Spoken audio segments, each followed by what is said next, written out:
You ready, Amy? Hi, guys. Hey, friends. Hi. Yeah, I'm gonna do my whole shtick. Remember the whole thing? We're gonna do it again. Everybody's ready? We're gonna get profitable.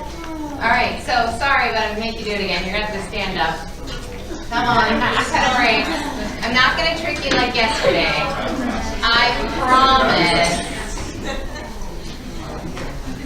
Small bacon. All right. Yeah, I told you. That's good. All right, everybody stand up. We're standing. Jump Right. jacks. Shake it out. You took your break, right? Okay, let's put our hands together. All right, big clap. Off the real clap. A lot. Thank you, Jason. Okay. All right, so thanks, guys. That was so nice. My very first standing ovation. You can sit down. Oh my My gosh, parents thanks. asked, they said, so it's really good, right? Your first teaching gig, and they're like, you got a standing ovation? I was like, no, but don't worry, guys. Tomorrow I'll work on it. So thanks for that. I have a special thank you for Trevor and Randy, because Trevor, this is his clicker, and Randy had a Dell charger. So thank you guys, if I forgot those when I was packing. So we're going to switch gears and we're going to talk about profitability. And I'm going to ask you why you're here. What does profitability mean to you? What could that do to change your life, to change your business? And I want you to really think about it. I want you to visualize what having a more profitable business would mean to you. So yesterday we talked about saving $12,000. Today we're going to talk about actually keeping that $12,000. So I want you to close your eyes and I want you to think about what that feels like. What does that look like?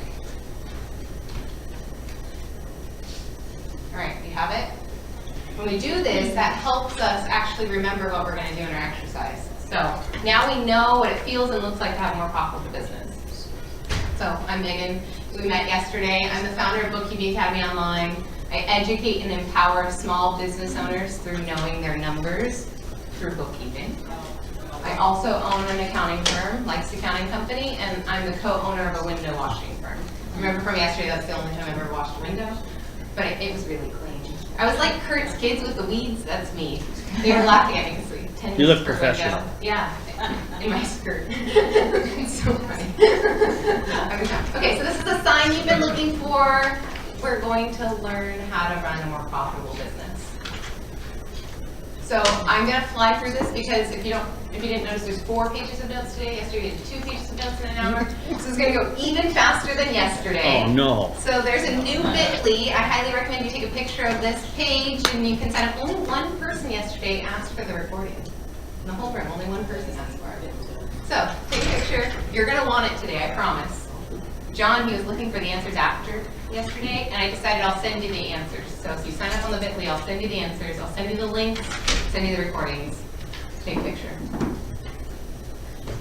All right. Memory check. What did we learn yesterday? Anybody remember? 1 thing, 3 things that they learned yesterday when I was up here talking about the census? Yeah, do you remember how? Start eliminating stuff. We eliminated stuff. Good, I like it. Anybody else? Mileage. A lot of people talked about mileage at that cocktail party last night. Super fun. All right, good. So we kind of remember where we were yesterday, remember what we did. I'm going to do a refresher. The first 2 steps, if you notice in your book, those are we're going to do a little refresher because they're that important. They're that critical. All right, and then I like spoilers. So I'm going to give you the 9 steps to running a more profitable business right now. That way, if you want to go to lunch early or you need to take a nap, you've got it. You're going to open more bank accounts.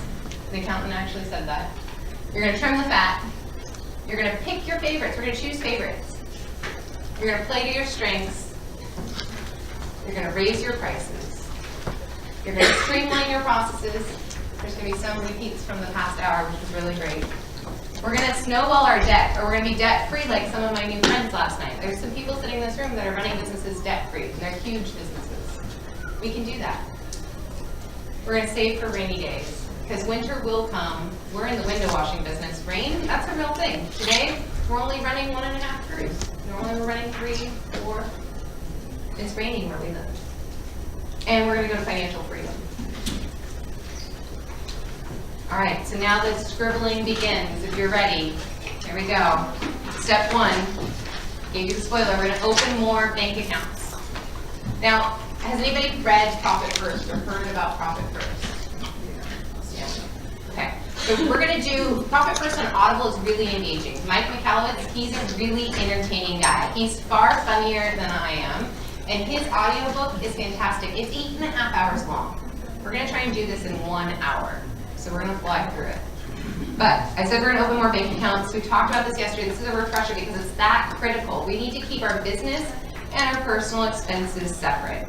No excuses. Absolutely have to be separate. No getting lazy and swiping the wrong card, needing a big purchase, not having the money. Separate business, personal. We talked about that yesterday. Really important. Also, we talked about yesterday separating out our income and our expenses. Separate accounts. I had a meeting this morning. It was really interesting where you talked about putting all the income in one account, spending all the money from another account. I'm going to mix it up just a little bit here, and I'm going to tell you that you should probably also have a savings account. So when you start preserving that profit, you need a place for it to go. Yesterday I said I need to save you from yourself. And when I say you, I also mean me. I'm saving me from myself because I run 5 different businesses, right? They all need to be profitable. I need to not be reaching into one pocket to save the other, saving us from ourselves. 3 different bank accounts. Preferably at 2 different banks. This is the saving you from yourself. When you need to make payroll, you do not want to be able to dip into those hard-earned profits to make payroll. You need to think of another way. You need to find another way. So if it's at another bank, it's much harder to bring it in. So 3 different bank accounts, 2 different banks. Now, if you read Profit First, you know that he actually recommends 5 different bank accounts. So this is the baby steps to getting there. This is me boiling it down for you because it's hard to get buy-in. When you're already struggling with your bookkeeping, when you already can't reconcile one account, it's really hard to tell a room of small business owners who are really busy to go open 5 bank accounts. All right, so we're going to start with 3 at 2 different banks. That's the goal. We're going to have the separate bank accounts so we can protect our newfound profit. All right, step 2, we're going to trim the fat. So we talked about this yesterday. We're going to go through our income statement or our profit and loss. Does everybody run those for their businesses? Tell them how much money you've made and where you've spent it. Okay, we're going to review that really carefully. And then we're going to pull up those bank and credit card statements. And we're going to start eliminating unnecessary, I think you're getting it. We're going to review 12 months of your bank and credit card statements with the red pen. We're going to mark out all the unnecessary transactions. We're also going to highlight those profit-generating transactions. Those are ones we need. Those are the ones that keep our lights on. Those are the ones that pay our employees. So it's important to note those. What are the profit-generating transactions in your business? Then we're also going to be looking at reduced and replaced transactions. So what are some alternates? What are some creative out-of-the-box thinking? I love Mike Michalowicz's books because he talks about, I'll buy it tomorrow. I'll buy it tomorrow. If you say you'll buy it tomorrow, sometimes tomorrow never comes and you don't have to buy it because you found another way. You found a creative way of saving on your expenses. And canceling all of your unnecessary transactions. So if you're my secretary, you can do it in half a day. If you're Jeff, it might take you 4 months, but you need to do it. You need to do it. It's going to save you money. Hundreds of dollars a month, I bet, is hiding in your checking and credit card statements. So we talked about this yesterday. I know we're repeating information, but I need you to hear me that this is incredibly critical. And if you do it and then you kind of get loose and you start adding a new subscription here and there, you can review it. 6 months from now, do it again. It'll go easier. So now we're going to add up. We have to do some math. And this you're going to have to do at home. And yesterday I recommended that you actually print these out, you mark them up, you do the math. But now we're going to add up what's left. What are your new expenses every month? You're going to look at your bank deposits for the same time period to come up with your income. I'm hoping all of you have really clean books in this room and you can just run a profit and loss or an income statement that tells you how much you made last year. But there may be some of you, no judgment, that can't. Maybe you're using a spreadsheet. Maybe you have no idea how much you made last year. What was your gross income? There's an easy way to tell. That's to go to your bank account and add up all your deposits. Okay, so this, we're going to add it up for 12 months. I lost my spot. Sorry. Oh, we're going to take the total income and we're going to divide it by 12. All right, so now we need to choose a profitability number. So it's possible some of us aren't profitable yet. And that's okay. My accounting company, the first year we weren't profitable. I was investing. I was working for free. I've done it. It happens. So today we're going to stop that. You have to be at least 1% profitable. And when you open those new bank accounts, it makes it real easy. You just hold on to the 1%. We're going to start with baby steps. This is the profit first method. We're going to start at 1%. You have to start somewhere. Or maybe you're already running profitably and your goal is something more like 40%. Maybe you're running at 40% profit. We're shooting for the pie in the sky. It's possible. I have several businesses that do this. Okay, so whatever your target profitability number is, I want you to multiply your monthly income by it. What is that? Sales. Yeah, sales. If you know what your monthly sales is, multiply by your profitability percentage. Now we've got a real dollar amount, and there's a spot on your worksheet to write it in. Now we're going to go back to those bank statements, and we did the math. We added up what all the expenses were after we took our red pen to it. I want you to look at what that number is when you go home. We have to do math. I hate math. I know you hate math, but we're doing math. So you look at how much profit you have. So you have your income, you have your expenses. Those numbers should line up. They should be the same. If they're not the same, you have to go through with your red pen and be more aggressive with canceling your transactions. Or as Jonathan mentioned, you could drum up more sales. Personally, I prefer to cut expenses because I feel like we chase our tail when we try and drum up more sales. Often more sales mean more expenses. All right, we've added up all of the non-marked out expenses from our statements, and we're going to write in a number. So you're going to go home and you're going to write in this number. And we're wondering if it's more or less than what we came up with. We just did that. We're going back through with the red pen. This time we're canceling out everything that isn't generating income. And hopefully now we're getting to profitability. Hopefully now we see that all of those expenses, those are cutting into our profits. We come up with a new total. Once we get finally within that profitability range, you can change your withdrawal information on all the remaining transactions. So I did this morning with somebody over breakfast. You can literally open a new bank account and start assigning all of your necessary expenses to that new bank account. All the unnecessary ones you've canceled. And you've naturally preserved. All of your income goes into an account and you're starting the profit first method. It can happen in one day, but it's going to take some work.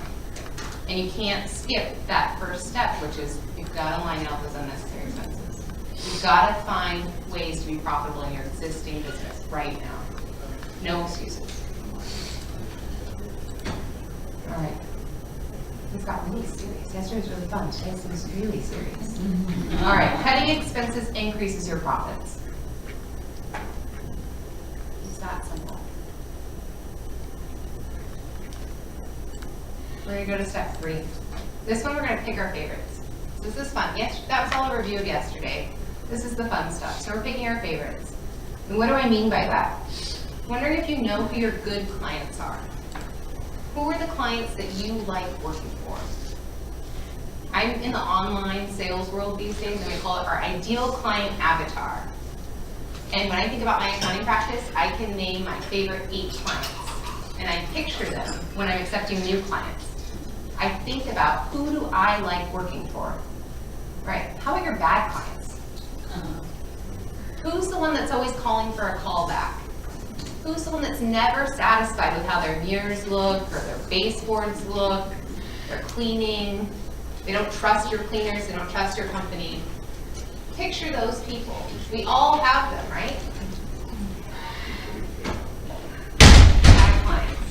All right, so what makes them your best, your better, and worst clients?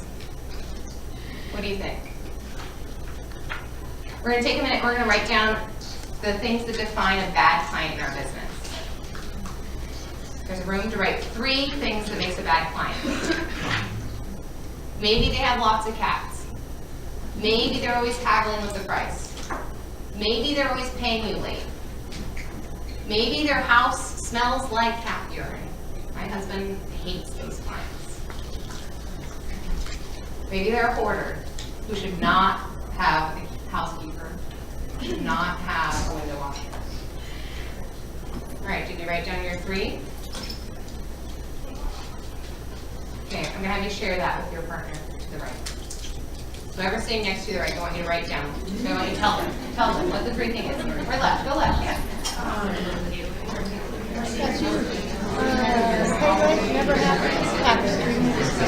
Pay late, never happy. Haggard's over the right. Okay, I was still finishing up. Minor one, my first one is constantly complaining. Low profit. We have no accounts this year. We get them to pay in advance before we go out.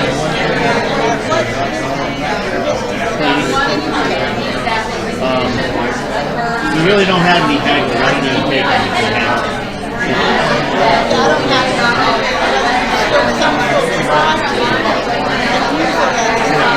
Usually my seniors. I'm on a fixed budget. I'm on Social Security only. I can't afford $460 a week. I can afford $125. Let's see what we can do. What are the most important things for you? Kitchens, and floor. Give us a are you able to adjust your nightstand and dresser? Yeah, I can probably do that. How about your living room coffee table? All right, I'm gonna bring it back. I know we can go on and on with bad nightmare stories. I'm gonna bring it back though. You got to do it the same day every time you go over. All right, guys. Everything. Bring you back. Just to make sure. The deep down inside, she really wants to see So it gives them a little bit of self-worth. Like, I'm working with the cleaning crew. All right. It's a highlight of the month. Good clients now. Good clients. Come on, Megan, get it back. Top 3 things. That seems like a good idea. My mom was like, get them to talk to each other. I don't know if it's yeah, I'm not a kindergarten teacher. Are you really going to do it? Clap 3 times. Yeah, can you hear me? Yeah. Wow. Parents don't teach kindergarten. All right, now we're gonna write down what makes a good client. And I really want you to think about, maybe we're not thinking about money right now. Maybe we're thinking about feelings. That's the client that writes you the thank you card. That's the client that leaves you the good review. That's the client that makes your staff brownies. Come in. I bet also these are your profitable clients. But right now, we're thinking about the clients that make us feel good. That are the reason that we go to work every day. Just want you to write down the top 3 things that makes up a good client for you in your business. And I'm gonna ask you to share, but I'm gonna ask you to come back and we're gonna do the clapping things, we're gonna do gymnastics, I'm gonna make you give them a standing ovation. So share with your partner, 30 seconds, and we're gonna come back. Yeah, go ahead. What makes right down Good client, top 3 good things for a good client. for us? Opposite of what we just talked about. Never complain. High profit. Moderately normal home. Not one of those homes that are spotless and there's not a speck of dust anywhere. So the girls have no sense of satisfaction being able to make. But not one of those that you walk in and oh my God. Legos everywhere, clothes everywhere, boxes, dog urine, whatever, cat, 3 cats. You know, you just said something.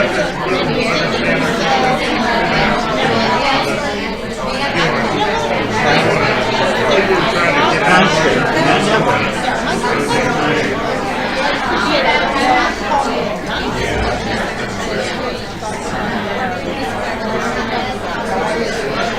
Yeah.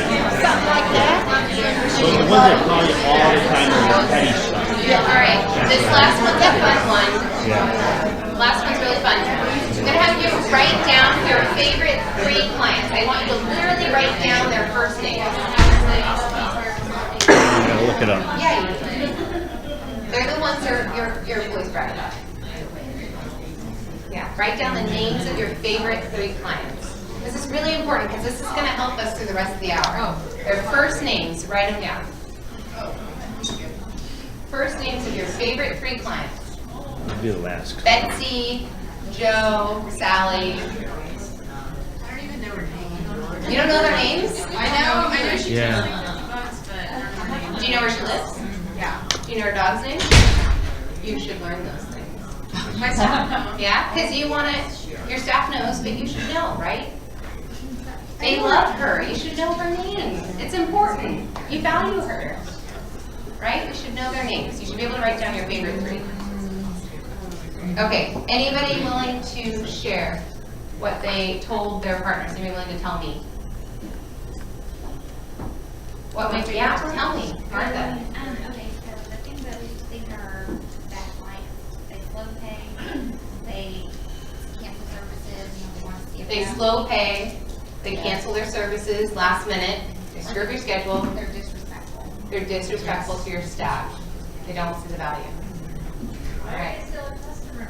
Well, then they're not a customer. It's hard to fire customers. We're going to talk about that today. It's really hard to fire the crappy ones. It's scary. All right, what about good ones? Martha, for being brave. You get my personal copy of Profit I was hoping to bring several, and I forgot, so you were getting mine. Okay, Awesome. so you were going to say about the good ones. My favorite. Yeah, My number 1, treats staff well, okay, super flexible, pays on time. yeah. I've been hearing pays on time from several people. So I thought it was really interesting what Jonathan says. He doesn't do any cleanings without a credit card on file. That's pretty cool. Pretty cool. All right. So now let's see. We're gonna move on here, and we're gonna remember Dolly, the sheep that got cloned many years ago? That's not Dolly, but I was trying to find a picture of Dolly. So what we're gonna do is we're gonna figure out how can we clone more of these good clients. How can we fire the bad ones? Somebody gave me some advice. My first year in accounting, I told you I wasn't profitable. I told you it was really hard building a business. I was cutting my teeth in my own accounting business. I fired 25% of my clients in December. And a mentor told me it's way more important the way you fire a client than the way you accept a client. That parting of that relationship is critical. You need to find a way to tell them that you don't want to work for them anymore without telling them all of the lies. It's me, not you. Our business is going a different direction. We're having to automate, right? But you're going to have to figure out a way to fire these bad clients because their time sucks. Their energy sucks. They may cost you valuable staff because they're disrespectful. We gotta let them go. We gotta cut them loose. And then we really need to think about how are we going to replace them? Where are we going to find new ones? So what I did in my accounting practice, and I know it's hard to relate, and we should be doing this in the window washing business, but we aren't. Maybe we will tomorrow. You need to talk to your favorite clients. Those 3 that you wrote down, I hope that you will call them and get to know them better. I want you to know their names. I want you to know their dogs' names. I want you to know about how many kids they have, where they go to school. I want you to really get to know those top 3 clients well. I want you to connect with them. And then you're going to start getting ideas of where they hang out. When I did these interviews, I did them in person, 30 minutes. I did all 8 of my favorite clients. And you know what I figured out? How to target them on Facebook. You know what I figured out? What to do in my Google ad searches. What verbiage I needed to put in my ads because of what they told me about my business. You need to be talking to your customers, especially the good ones, if you want more of them. And if I'm sitting up here telling you to fire your bad clients, I need to help you find some really good ones, and they're going to be more profitable. My favorite things for ad strategies, and I'm an accountant, mind you, not a marketing specialist, but I use words that other people tell me. So I use my clients' words in my ads. I use our employees' words in our job listings. Why do they like working for me? How do I attract more of them? Why do they like working with me, not for me? How do I attract more of them? But don't do it for your bad clients. Just fire them. Just fire them. All right, so how do we find, okay, and then what do your favorite clients have in common? So when I did this, my top 8, turns out they were all women. I didn't know that. Turns out they were all in their 30s. They were all moms, and they were all physically active. I could have never told you that until I met with them. It was so weird. Now I like can't help but see it. Cloning your favorite clients will not only make you happier, but you're going to be more profitable. And when you're happier, your staff's happier. And we talked a lot about labor shortages. We need happy staff because we want to keep them around. All right, we're moving on, we're flipping pages. Now we're going to play to our strengths. This is fun for me. We're going to think about what services we offer. And we're going to write down all of our top 5. And if you have more than 5, we're going to have a chat. But I want you to write down your top 5 services. Preferably for brownie points, order of profitability.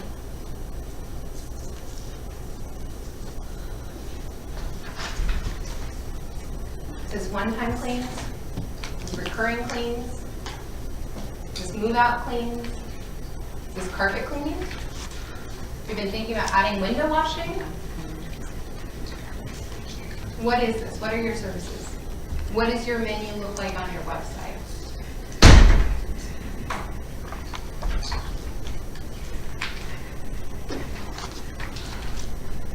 All right, now I'm going to have you share with we're learning from each other. We're here to learn from each other. So share with your partner, what are your top 5 services? Do this quickly and please come back to me or I'll make you give me another standing ovation. Just videoing this and picture evidence for my parents, so. All right.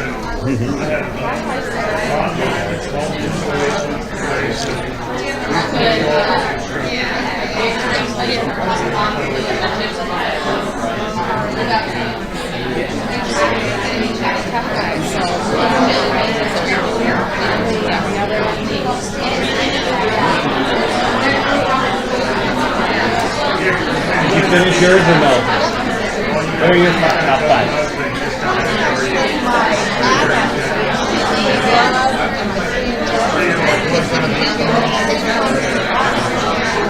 You're in the lawn service? Okay.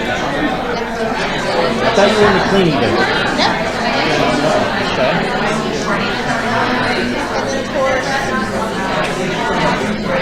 Suburbs that are right around my house.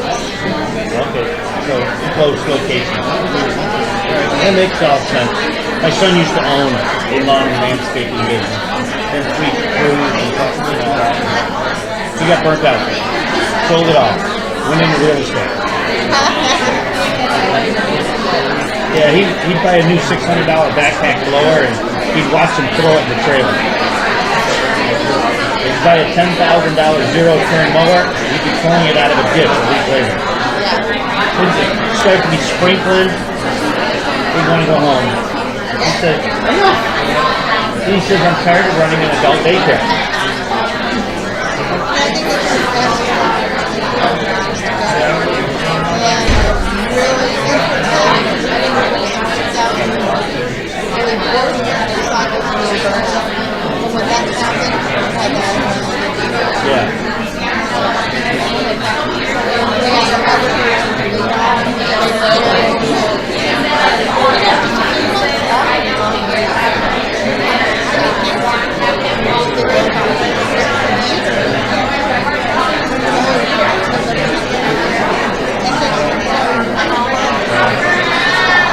Okay, so ours was weekly service. We were there every week.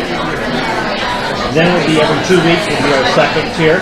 And then monthly would be our third tier. And then fourth would be deep cleans. Those are the one time, hey, I just need you to come in and give me a spring clean. Move in cleans, move out cleans are the same. And then the fifth one is construction cleans or commercial cleans.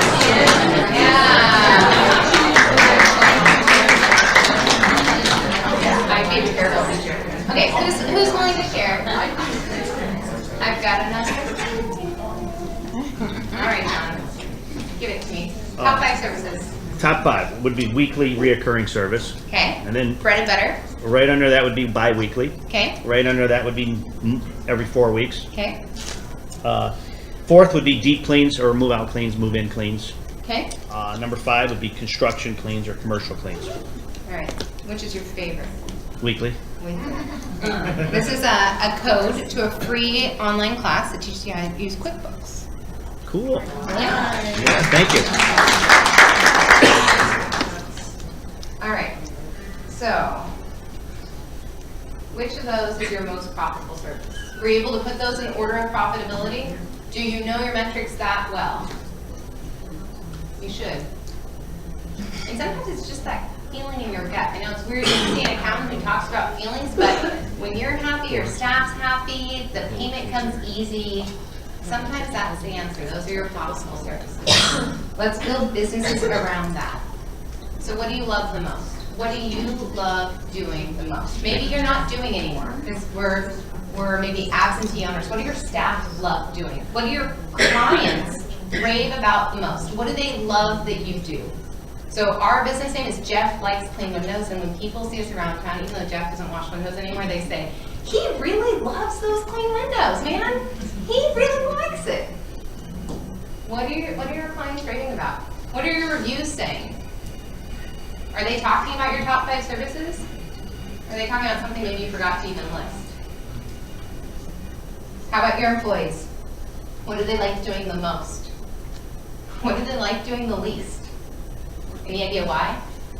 Our employees hate cleaning gutters in the cold. When those gutters are frozen, they hate it.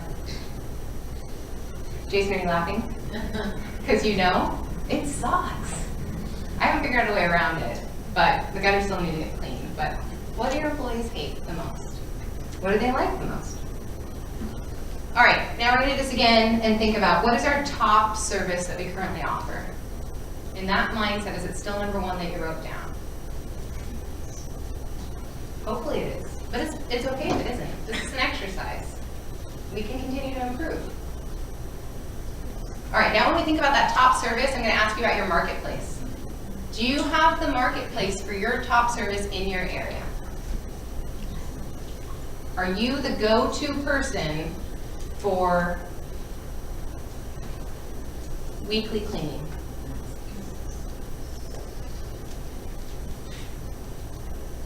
It's hard, right? There's a lot of competition. It's hard to be.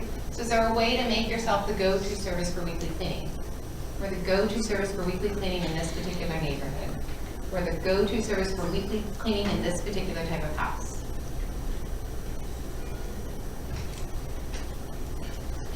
Question is if we can get more. So maybe if you already have the marketplace for your most profitable service, then maybe it's time to expand to a new service area. This is a picture of Jeff Likes Windows and Gutters service map. It looks really funky. Actually goes further down. Oh, apparently it's wrong. Thanks, Jeff.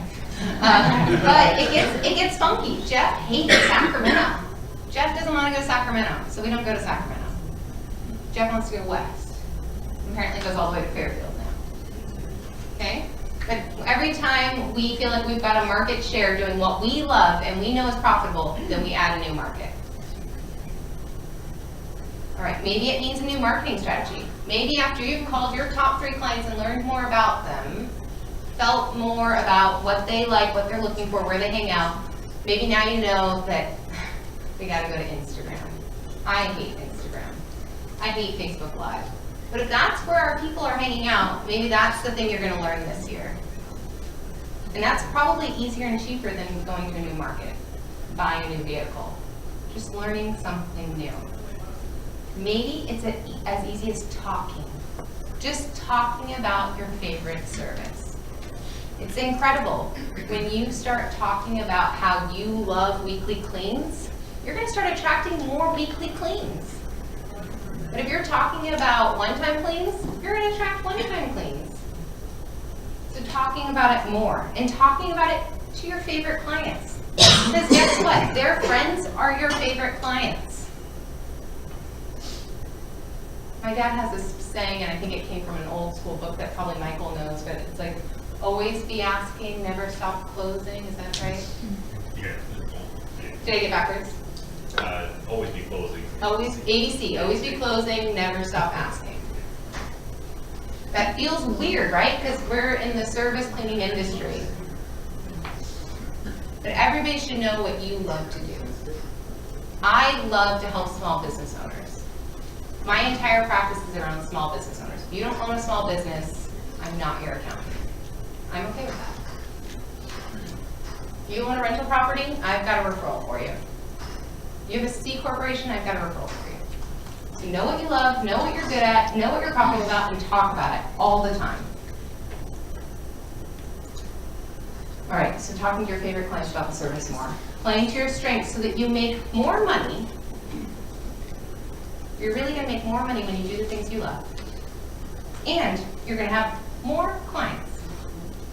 And they're gonna be your fans. They're gonna be your fan club. They're gonna talk about how you like clean windows, how you like clean gutters all around town, right?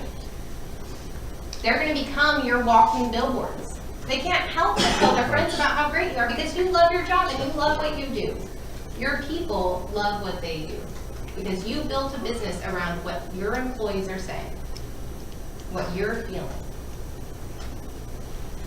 All right, you're gonna have more profits. Every slide has to end in more profits. 9 steps to being more profitable. You're gonna have more profits. We're on to the next one. Now, this one people don't like.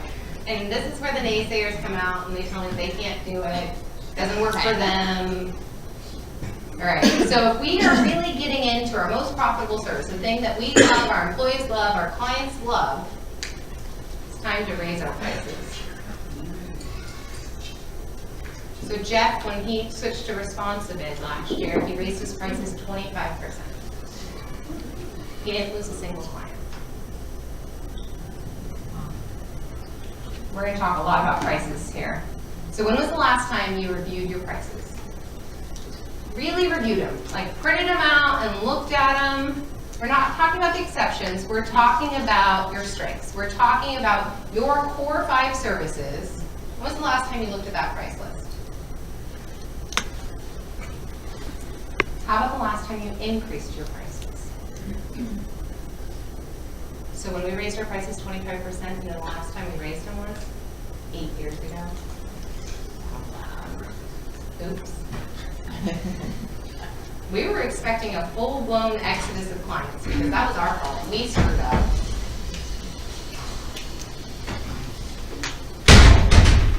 Do you know what your conversion rate is? And I was talking about this last night over a glass or 2 of wine. I did not know what our window washing conversion rates were until last August. After 12 years in business, nobody had ever asked me. I'd never looked. Do you guys know what your conversion rates are? And what I mean is you go out and you do an estimate, and they sign up. And I feel like we shouldn't even say that they sign up for the one-time clean. They sign up for the weekly recurring service. How often does that happen? Is it above 75% of the time? So when Jeff and I did it, 90% of the time he was closing jobs without a single follow-up phone call, email, letter, note, anything. You know what that means? Our prices were too damn low by a lot. Okay, so we raised our prices. Okay, the inflation rate. We're talking numbers. I'm trying to make it engaging. I know this is hard, but inflation rate last year, 3%. Inflation rate the year before, 2%. Total inflation over the past 5 years, 12.2%. So, back to that question, when was the last time you reviewed your prices? When was the last time you raised your prices? Are you at least keeping up with the rate of inflation? You know who's keeping up with inflation? This is really fun. Your vendors. The people who you're buying your supplies from. So you know what our aha moment was? And I'll get to you in just a minute, Shar. Our insurance rates were going up 30% a year every year, and we hadn't raised our prices in 8 years. Shame on us. That's not running a profitable business. That's not running a proper business at all. We need to know our numbers. We need to know what we're paying for expenses. We need to be reviewing our prices. Go ahead, Sharon. You said 12% over how long? 5 years.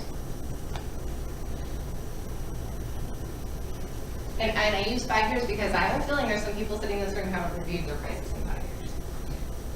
No judgment. keep losing my place. That's the problem with these cheat sheets. What are you afraid of? It's time to raise your prices. This is gonna grow your fan club. When Jeff's waiting list gets longer, it's time to buy a new truck, yeah, I know. But people want him more. They're like, you're booked out 6 weeks, get me on that list. You're booked out 4 weeks, I wanna be on that list. Shame on me, next year I'll call you earlier. It's the weirdest thing. When your prices are higher, so I am the highest paid accountant. I charge the most for tax returns in my account. I don't do tax returns anymore. I don't sell a single tax return without planning. And I don't start for anything less than $700. You know what happens? My list gets really, really long because they think that I'm good at what I do. Not sure if I am. No, I know I am. But, you know, when you raise your prices, you're setting yourself apart a little bit. You just have to have the confidence to do it. And you have to deliver. You can't do it without delivering. That wouldn't be responsible. Raise your prices. Don't be afraid. People might like you more. Jeff's clients, they were like all apologizing. I'm so sorry, I didn't notice that you hadn't raised your prices. I'm so sorry, we weren't paying you more. Because I sent this sob letter of copywriting about how our insurance companies were gouging us and it was all their fault. They all apologized. Like, yes, take our money. Shame on us. All the way you phrase it. Profitable. Everyone ends in profitable, even if it's not on my sheet. Yes, this will make you more profitable. Have a fan club, you'll be more profitable. You'll be happier. All right, this one's hard, and I'm like the cobbler's shoes because we haven't done this for Jeff likes cleaning those yet, but you gotta streamline your processes. There's really no shortcuts. Somebody was telling me last night that they wrote down, or maybe this morning, they wrote down everything they did for 2 days, and then they wrote a procedure for all those things, and they found a faster way to do it. And they said that to me, I was like, wow, let's do it for 1 day. Let's write down everything you do for 1 day and then figure out a way to hack it. Remember, I'm a millennial, hack it and do it faster. It's a great idea. So let's streamline our processes. So do you have your procedures down? Do you even know what they are? When you hire a new staff member, do you know what you need to do when? Do you know what paperwork you need? Do you know what training you need? Do you know what supplies you need and tools you need? You got that down? So we're going to be hiring more after this, right? I think we've talked a lot about how to attract and find and train employees. We're going to be hiring more, but every time, and I'm sorry, Jeff, I keep picking on you, but I feel like this happens to us. Like, oh, I have a new guy starting tomorrow, I got to print out my stuff. We could be more efficient. We could do that like 10 times over and have the grab-and-go packets like Debbie was talking about. We need to get a new tool belt together or a new apron together. Let's streamline that process because we're going to be hiring. When you add a new crew, do you know what equipment you need? When you get a complaint from a customer, do you know what you do? Do you have like a system where you personally call them, or your office manager personally calls them, or your team lead personally calls them, or you send the cleaner back out? What do you do when you get a public complaint? Does it depend on the person? Does it depend on how loud they complain? Does it depend on where they complain? This is something that you should be streamlining.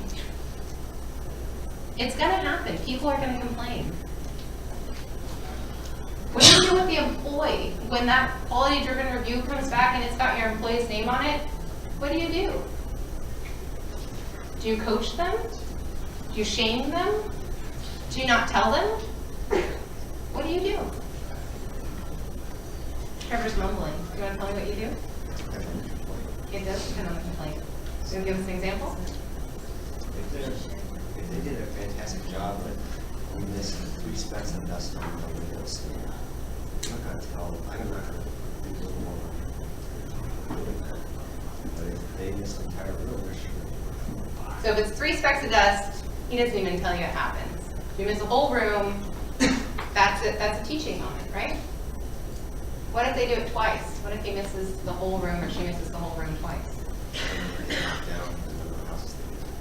So he has a system. He has a protocol. He knows. Do your employees know what happens? Before it happens. Martha has a map on her wall that says, if you do this, this will happen. If you do this, this will happen. If you do this, you're fired. Right? No surprises. Let's streamline that. I want a map on our wall. because we're still working through this in our window washing business. Do you have systems in place for when stuff goes wrong? So what happens if an employee hurts themselves? What happens if an employee gets in a car accident? What happens if an employee breaks something? Do you know who calls who, when, and how? It's way easier to figure it out now than it is when something goes wrong. This should be in your manual. This should be in your internal procedures manual. These are procedures that we should be thinking through. This is the stuff that keeps me up at night. Sleep's precious. We should be sleeping better, right? What happens when something goes wrong? You should document each primary function that each of your positions in your company does. Every single primary function. It should be documented so well, and I learned this from an old boss. You're gonna laugh. It should be documented so well that you can pay a monkey to do it. First time my boss told me that, I was so upset. I was like, I don't want to be replaced by a monkey. He's like, well, what if I told you that if I could replace you with a monkey, I could pay you more to do higher level work, pay them less, well, I'll be happier. And I was like, oh, what kind of higher level work? I want to do that, right? Okay, we're not going to have monkeys cleaning houses. We're not going to have monkeys washing windows. But if we could streamline this, we could make this easier for everybody. All right, your staff can actually help you document. They actually want to tell you what they do for you. Millennials, lots of us, we love getting rewarded. We love when you notice what we did right. We love pat on the backs. So if you have millennials working for you, or I think anybody really, they want to tell you all about the great things they're doing for you. So let them. Have them write your procedure manual for you. When they give it to you, say, wow, great job. I had no idea. Thank you. That's fantastic. And you might have to edit it a little bit. You might have to customize it. They want to tell you what they do. I have a point for that. I know a company that did that, Yeah. and he realized, and had did the FAQs, and he realized how much they actually knew, how much they bullshitted, and how much they had absolutely no idea of the procedures in his business. I tell you, the ones So, that aren't very doing big- anything, they don't very want to high. write it down. They don't want you to know you're paying them for nothing. Yeah. It's a really good exercise. Thanks for sharing. All right, slowly you can start putting together a procedure manual. So this might be your training manual, this might be your internal procedure manual, this might be each job's manual. Once you do the manuals, you become more efficient. The next time you have to train somebody, the next time you have to teach somebody, the next time somebody forgot how to do something, you're more efficient, which makes you more profitable. Efficiency equals profitability. All right, now we're going into a debt snowball.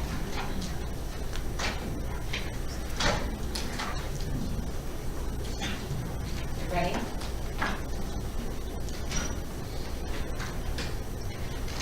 At this point, you should be feeling, at this point, hypothetically, when you go home and implement these things, you're going to start noticing more cash in your bank accounts. When you separate out your income and your expenses, when you start protecting your profits, you're going to start sitting on some cash. It's just naturally going to happen. And it's a really cool feeling.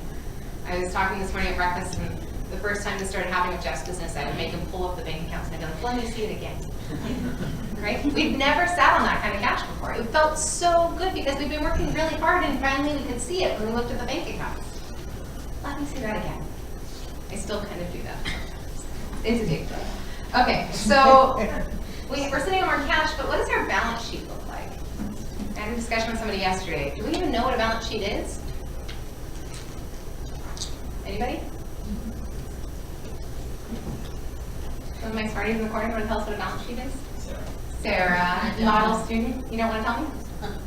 Go ahead. Balances your assets and liabilities. Yeah, what's a liability? Expense. Everything you own. Everything you owe. What's an asset? Everything you own. Yeah. So balance sheet is a snapshot at a point in time, on a particular day, how much do you have, how much do you owe? Okay, so we need to look at our balance sheet. So we have debt sitting on that balance sheet. So what's debt in our businesses? Yeah, payroll, yeah. It's like a really, really short.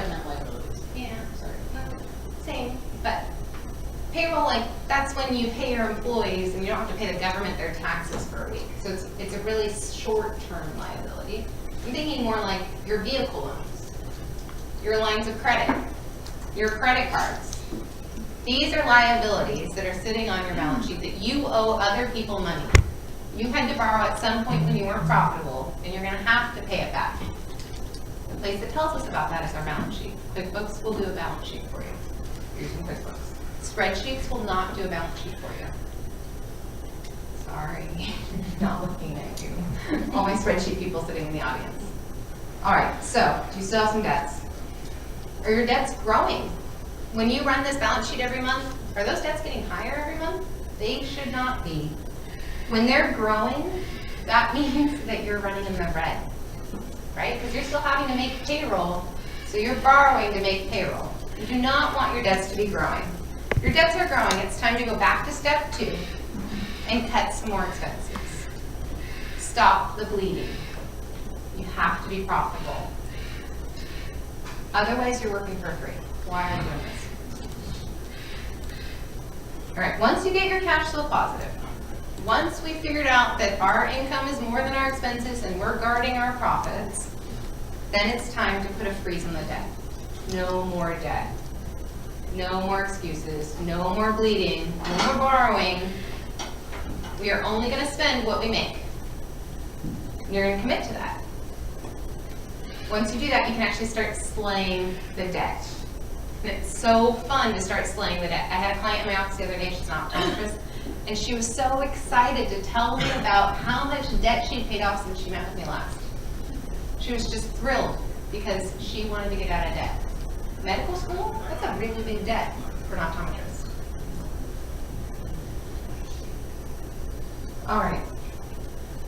Budget. It's like a bad word. It's like the cuss word from yesterday, Trevor. Budgets are hard and scary, but they don't have to be hard and scary. When you have something like QuickBooks and you're paying attention to last year, how much did you make, how much did you spend, it makes it really easy to start looking ahead. Well, how much do I want to make? How much should I be spending? That's the basics to a budget. You're deciding before you spend it where you want to spend it. And you can put fun things in your budget, like employee parties to the zoo. You can put fun things in your budget, like finally setting up that company retirement plan. Fun things in the budget, like hiring an accountant. Thank you for laughing, sir. You're the only one. I feel like I'm just bombing today. Yesterday was so fun, and you guys are so serious today. We're talking about money. It's scary. It's so scary, right? It doesn't feel good. Hopefully when we do this again in the future, this will be fun. You guys can be telling me your 40% profitability numbers, right? You can be telling me about the fun things in your budget that you're doing for your staff and for yourself and for your business. Jeff, he gets so excited that first time he was able to afford a water-fed pole. Anybody know what a water-fed pole is? Yes. It's like a window washing magical tool that saves your life. Okay? All right. How much have you allocated to put towards debt? So in your budget, till you're debt free, you're gonna have to put some money at debt. You're gonna have to set it aside. You're not gonna be able to hold on to those profits. You're not gonna be able to take those profits to the bank. You're gonna start putting those towards debt. We're gonna do a little bit of a Dave Ramsey thing here. Oh, look, I duplicated. We're gonna list out all our debts. I'm not gonna make you do it right now, but I want you to do it when you get home. So if you don't have a balance sheet yet, you're gonna have to do one kind of by hand, at least for your debts. What are those vehicle loans? What are the credit card balances? How much do you owe to the bank? How much do you owe to an investor or a partner or a parent? Write out those debts. I want you to list them from smallest to largest. And if you've read Dave Ramsey, I'll go back to that. If you're Dave Ramsey, then this is what we're doing. Now, he talks about it for personal finance. I haven't read EntreLeadership. Does he talk about it in there? Yeah, okay. same idea. Debt snowball. It's so satisfying to cross off debt. You might not find it satisfying to cross off expenses, but you will once you start saving that money and seeing the cash. But to cross off debt, that feels amazing. I paid that off. I don't owe that anymore. That created discretionary income for me, for my family, for my business. I do have a debt snowball worksheet that's very similar to Dave Ramsey's. If you want it, if you took a picture of that Bitly thing at the beginning, it's the same link as the beginning, so if you already took it, I'll send that to you also. But you can just do it simple. Pencil and paper, write out your debts, smallest to largest, write them out. On the snowball worksheet, I also have you put in like, when are they due, what's the minimum payment, but we're gonna tackle that debt. All right, so Dave Ramsey. When I first met him, I didn't really like him, which I don't know if we're supposed to say. As a woman, I felt like he didn't understand my household because he thought I should be a shopper, and my husband's a shopper. He thought I should be cleaning house. There were a lot of things I didn't like. But when he talks about financial planning, about good financial sense, he has some really great strategies, and he makes it very approachable. So EntreLeadership was something that Trevor recommended that I would definitely be reading. His Financial Peace University was life-changing for my family. And we're not religious people particularly. It was at a church. I thought I'd never get Jeff to go to a church, but it was wonderful. It was really, really great. So if you haven't heard of it, check it out. Financial Peace University. Lost my place. Okay, so Dave Ramsey says that we should ignore the interest rate of our debts. We list them smallest to largest. We're looking for quick wins. This is like when you lose weight. You get really happy that first week when you've lost 5 pounds, right? Doesn't really matter where you lost it, you get really happy when you lose the 5 pounds. That's how debt is. So we list it smallest to largest, we don't care about the interest rate, we tackle it smallest to largest. The only time we care is when you have 2 debts with similar balances due, then go ahead and list the higher one first. Is that only because with the gratification of getting them paid off faster? We're like monkeys. We like the rewards. We like to cross it off. We like to see big wins. I have a feeling some of your higher balances of debt have lower interest rates. Because maybe you've done a balance transfer. Maybe you've done something else. So list them. Smallest to largest, cross them off. Then we're going to pay the minimum on all of the debts. We're going to go back to that budget. Anything that's left, we're going to put towards the smallest one. And that's where the snowball starts. So you pay off that first one, and that minimum plus your budgeted amount now gets to go to the next one. And that's why this worksheet's really helpful, because it will help you do that math. I know math, not our favorite thing. We're going to pay the minimum on all of the debts. We're going to take the extra that we allocated in that budget, and we're going to put it to the next one once you've paid it off. When you've paid off the debt, you put all of the amount you were paying onto the next one. Make my snowball? We're snowballing this. Because what happens is those payments get bigger. As you pay off debts, you have bigger payments to putting towards debt. You can start tackling it faster. All right, so keep tackling it. You might need to check in, you might need an accountability partner, you might need to make friends with your neighbor and tell them that I'm going to be debt-free in 2 years or 3 years or in 2 months, or I'm already debt-free, give me a high five, whatever that is. But keep doing it. It's hard. The easy thing to do is to let your expenses get out of whack, take out the credit card, make payroll. That's the easy thing to do. The hard thing to do is to stay out of debt. You got to do it. Until you're debt-free. Dave Ramsey does a debt-free screen. People call on her show and they get so excited because they are debt-free. I met 4 people last night that are sitting in this room that are running debt-free businesses. There might be more of you. It's incredible when you don't have to have a budget line in your item every month that goes to the bank, that goes to somebody else. Because you know where that goes? Then it goes to you. Or it goes to your water-fed pool. Or it goes to your employees.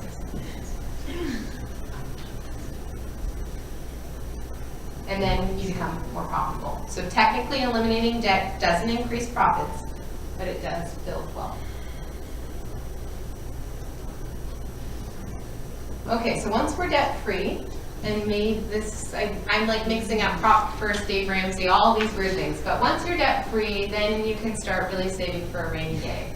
And in our business, that's quite literally, we save for the rainy days, because we have good staff, we want to keep paying them, we maybe don't have a full calendar, because it doesn't make sense to wash windows in the rain, we save for the rainy days.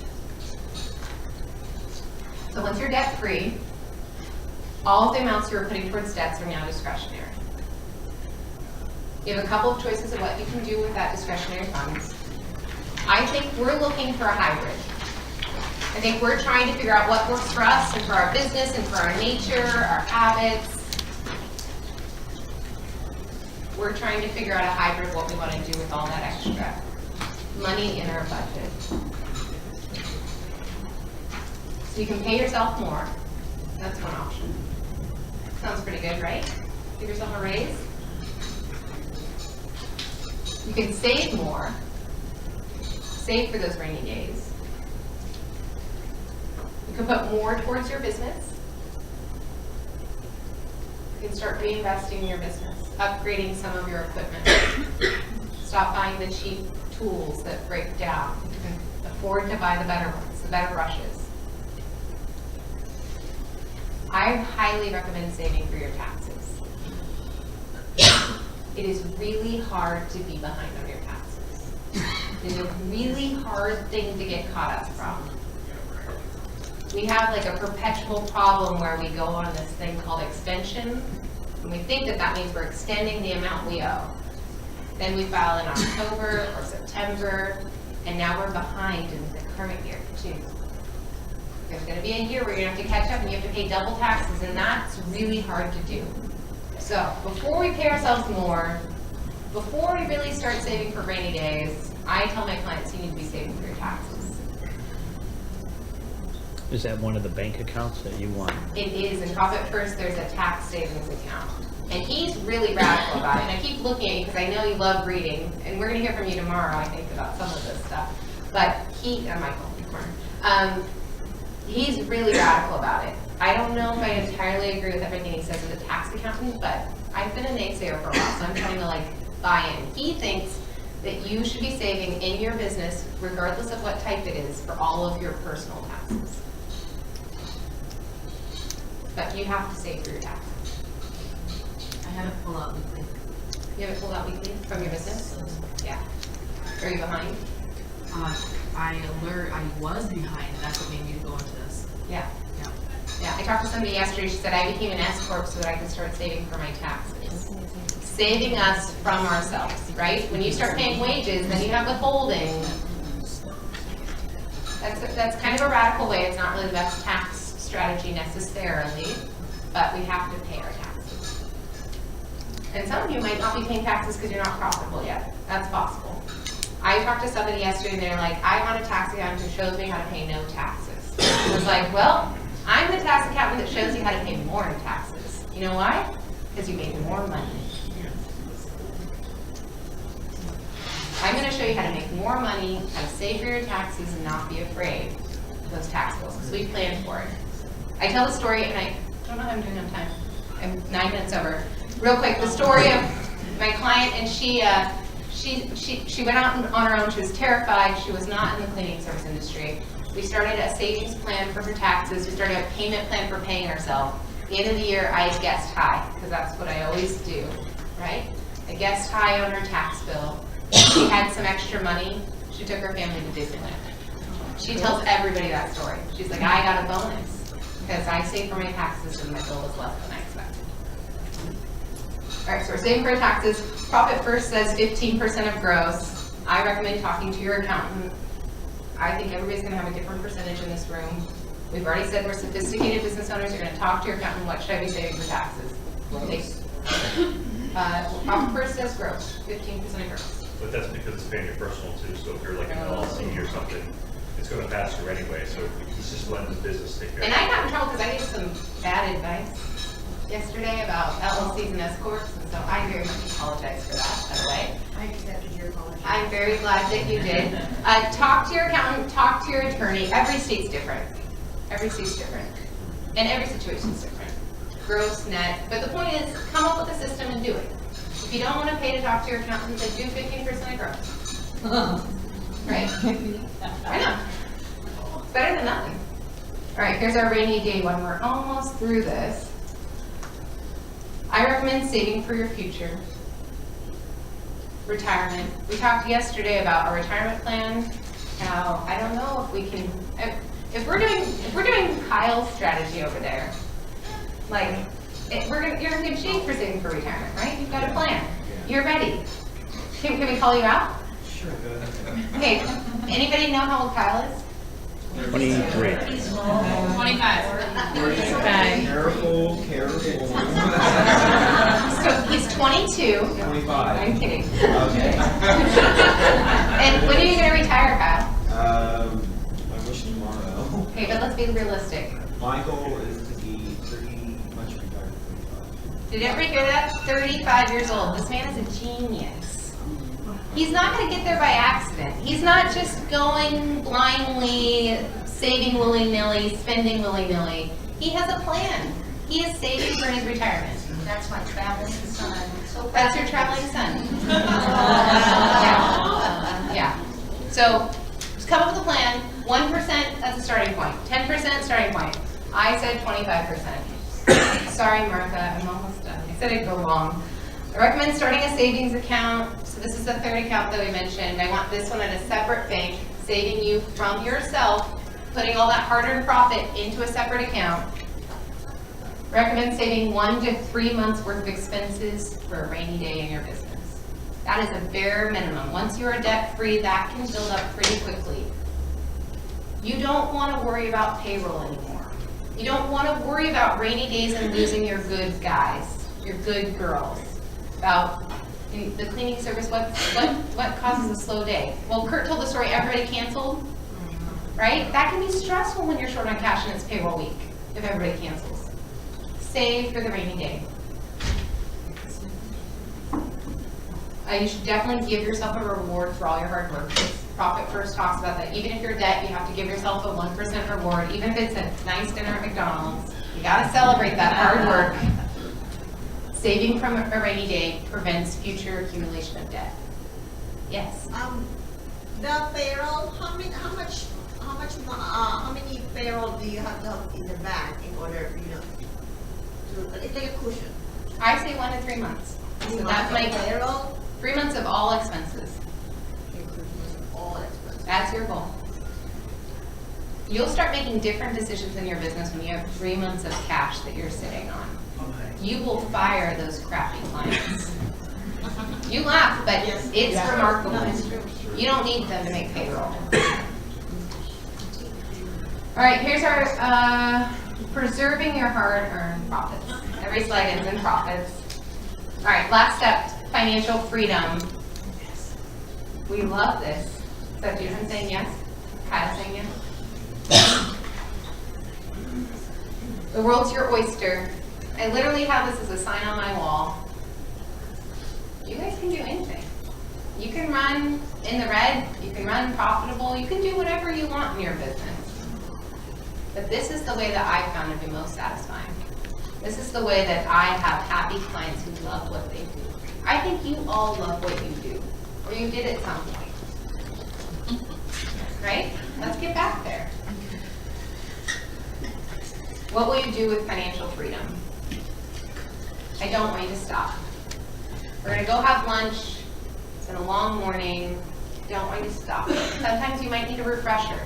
You might need to sit back and think, what were my goals? At the beginning I asked you to close your eyes and visualize what it felt like to run a more profitable business.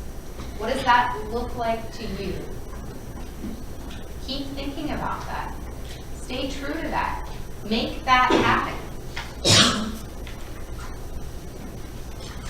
You can continue to achieve more wealth. Decrease expenses. Increase revenues. Achieve greater efficiency. Increase profits. Repeat. That simple. That's me. It's not that simple. It's hard. It's really hard. But you can do it. Yeah, one more. Decrease expenses, increase revenues, achieve greater efficiency, increase profits,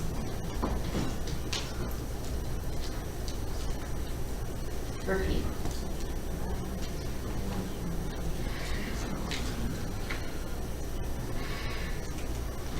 We did it. Yay! Yeah. We went over an hour. I'm sorry, but we did it. I'm proud of you. Air high five. I want you to do a quick review, and then I want you to jot down the things before you do lunch, because otherwise you'll forget. So quick review, these are the 9 ways to have a more profitable business. Open more bank accounts, trim the fat, pick your favorites, play to your strengths, raise your prices, streamline your processes, snowball that debt, save for your rainy days, live a financially free life. When you go home, you are going to do, write down 3 things. Right now, write them down. I'll go back, yeah.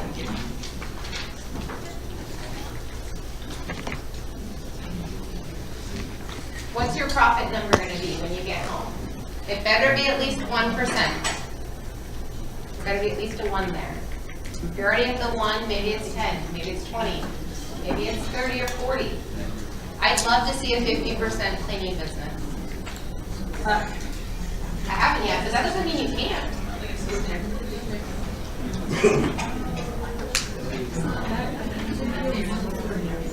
All right, promise to stop doing X and start doing Y. Write it down. Stop spending, stop waiting, stop wasting, start saving, start moving, start doing. That's it. That's what I got. So John yesterday didn't get to be friends with people on LinkedIn. If you want to do that before we go to lunch, I can help you. We're going to do the LinkedIn thing real quick. Thank you guys. Thank you.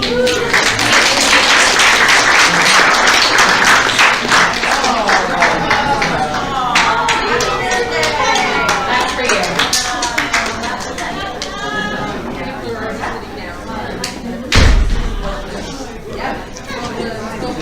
Thank you guys. Anybody want to be LinkedIn friends? I'll show you how to do it.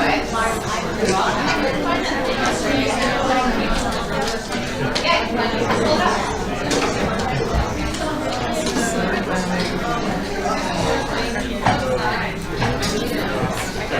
I'm very proud of